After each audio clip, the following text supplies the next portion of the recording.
आप सभी को जय मसीह की दोस्तों।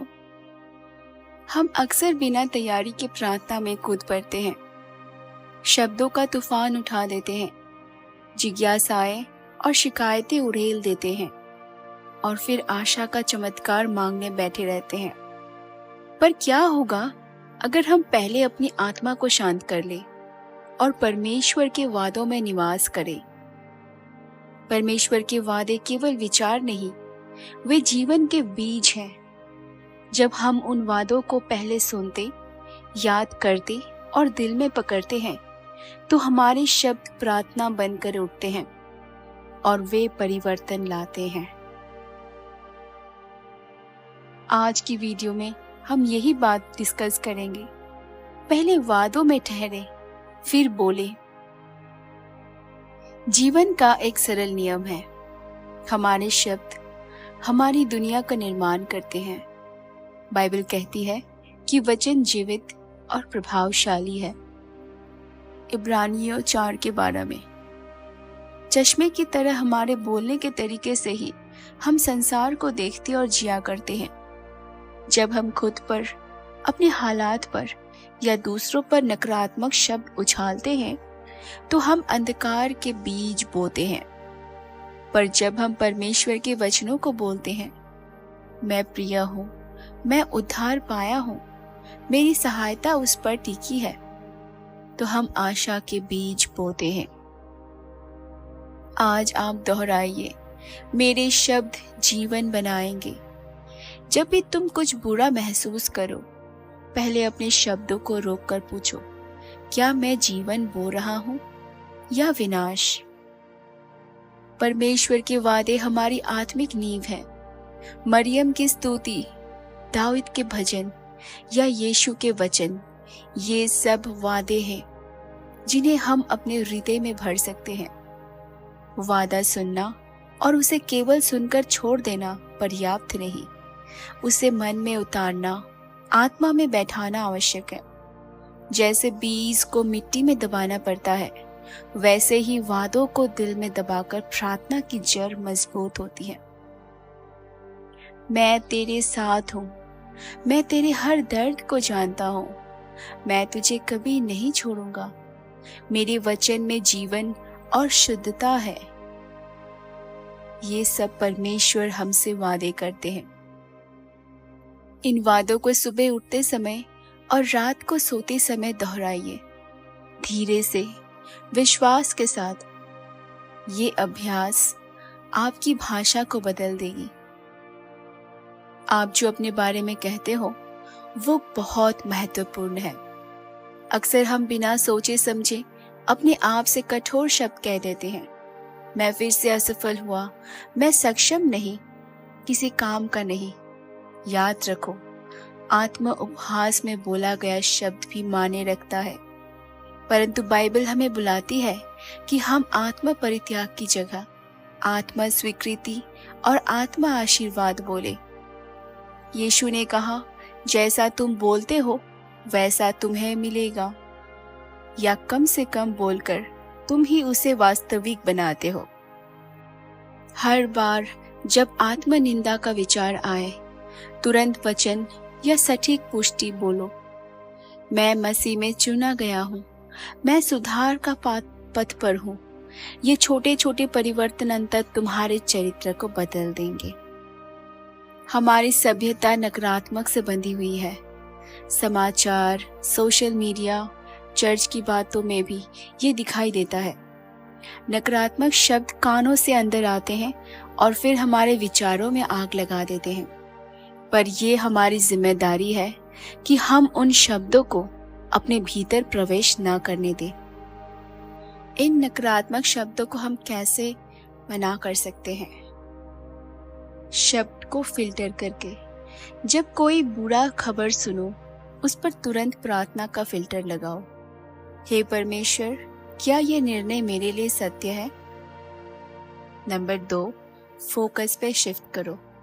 नकारात्मकता पर बात करने के बजाय उस विषय में एक समाधान या एक आभारी तथ्य बनाओ। नंबर 3, कथन बदलो। मेरा दिन खराब है, बदल कर कहो, दिन चुनौती दे रहा है, पर प्रभु मेरे साथ है। ये छोटे छोटे बदलाव आपके मस्तिष्क को नए मार्ग पर हीन कर देंगे और ये साधन सफलता की दिशा में बड़ा कदम है। जब आप प्रार्थना करने बैठो, पहले 2-3 मिनट चुपचाप बैठकर कुछ परमेश्वर के वादे पढ़ो या दोहराओ। ये तुम्हारी प्रार्थना का स्वर बदल देगा। शिकायत नहीं, भरोसा, मांग नहीं, संगति। जैसे उदाहरण के रूप में हम, प्रभु तेरा वचन कहता है कि तू मेरे साथ है, मैं इस वादे में स्थिर होती हूँ। या प्रभु मैं मानती हूँ कि तू मेरी सुनता है, अब मैं तेरे साथ बातें करूंगी। या फिर हम ये भी कह सकते हैं, प्रार्थना शुरू करो, पर अब तुम्हारी भाषा धन्यवाद, मान्यता और विश्वास से भरी होगी। ये विधि न केवल आपकी प्रार्थना को सशक्त बनाती है, बल्कि आप स्वयं को विश्वास के मार्ग पर प्रशिक्षित करते हो। जो शब्द आप बोलते हो वे आत्मिक स्तर पर बीज बनते हैं। वे स्वास्थ्य, संबंध, अवसर और मनोदशा पर असर डालते हैं। सकारात्मक वचन आधारित शब्द आत्मा को पुष्ट करते हैं, नकारात्मक शब्द उसे हतोत्साहित करते हैं। जैसे कि यदि आप बार बार कहते हो मैं हमेशा परेशान रहती हूँ, तो आपका मन वो सच मानकर व्यवहार ढाल देगा। इससे स्ट्रेस हार्मोन बढ़ेगा, निर्णय प्रभावित होंगे। पर यदि आप बोलो मैं परखती हूँ, मैं आगे बढ़ रही हूँ, तो ऊर्जा बदल जाती है, मन आशावादी बनता है और संभावनाएं खुलती हैं। तो दोस्तों, आज से आप अपने शब्दों को जीवन देने वाला बनाएं। आप अपनी भाषा से आशा, समाधान और प्रेम बोए। आप कुछ शब्द रोजाना कह सकते हैं या दोहरा सकते हैं, खासकर जब आपके हालात कठिन हो। जैसे प्रभु मेरे साथ है, मैं अकेला नहीं, ये समय गुजरने वाला है, मैं मजबूत बनकर उभरूंगी, परमेश्वर मेरे लिए मार्ग बनाते हैं, मैं सक्षम हूँ क्योंकि मुझ में वो सामर्थ है जो जीवन देता है, मेरी जुबान आशीर्वाद है ना कि किसी का पतन। इन वाक्यों को न केवल मन में बल्कि जोर से भी बोले। जोर से वचन बोलने से शैतानी डर दबता है और विश्वास जागता है। व्यक्ति स्तर पर शब्द बदलना आवश्यक है, पर सामूहिक शब्द पर्यावरण भी महत्वपूर्ण है। कलीसिया पर परिवार और मित्र समूहों में जब नकारात्मकता की आदत बन जाती है, तो वहां उम्मीद का प्रवेश मुश्किल हो जाता है। सभा में जीवन बोलने का पल रखे, जहां हर कोई उस सप्ताह में एक आशीर्वाद भरा वाक्य बोले। शिकायत घंटा ना बनाओ, बदले में दिन के लिए धन्यवाद साझा करो। बच्चों को भी सिखाओ, उनकी भाषाओं में वचन और आशीर्वाद डालो। जब समुदाय में शब्दों का स्वर बदलता है, तो वहां सकारात्मक ऊर्जा बनी रहती है और संकट में भी आशा बनी रहती है। हम कभी कभी गिरते हैं, हम फिर भी नकारात्मक बोल बैठते हैं, पर यहाँ दया का स्थान है। आत्मनिंदा की जगह पश्चाताप और सुधार का रास्ता लो। शब्दों की गलती हुई तो तीव्रता से माफी मांगो और फिर वचन बोलो, मैं सीख रही हूँ, आज से मैं बेहतर बोलूंगी। स्वीकारो कि तुमने नकारात्मक बोला, माफी मांगो परमेश्वर और जहां आवश्यक हो आदमियों से। सकारात्मक वाक्य का अभ्यास दोहराओ। दया का ये चक्र तुम्हारी भाषा को धीरे धीरे बदल देगा। यह एक सरल दैनिक कार्यक्रम है जिसे तुम अपनाकर तुम्हारी भाषा को बदल सकते हो। नंबर 1, सुबह 3 से 5 मिनट उठकर 2 वादे पढ़ो और दोहराओ। जोर से एक जीवन उपदेश कहो। नंबर 2, दोपहर 1 से 2 मिनट स्थिति का छोटा सा आकलन।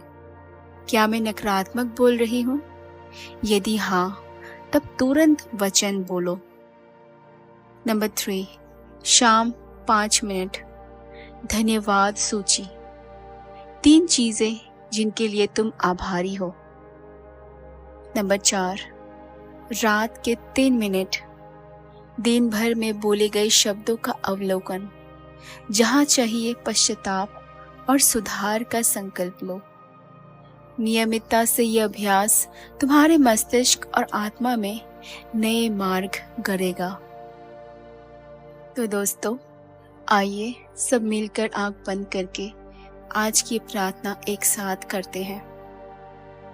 हे दयालु पिता, हम तेरे पास आते हैं अपनी थकी जुबान, अपने टूटे विश्वास और अपने मिश्रित शब्दों के साथ। हमें सिखा कि प्रार्थना से पहले तेरे वादों में ठहरना कितना आवश्यक है।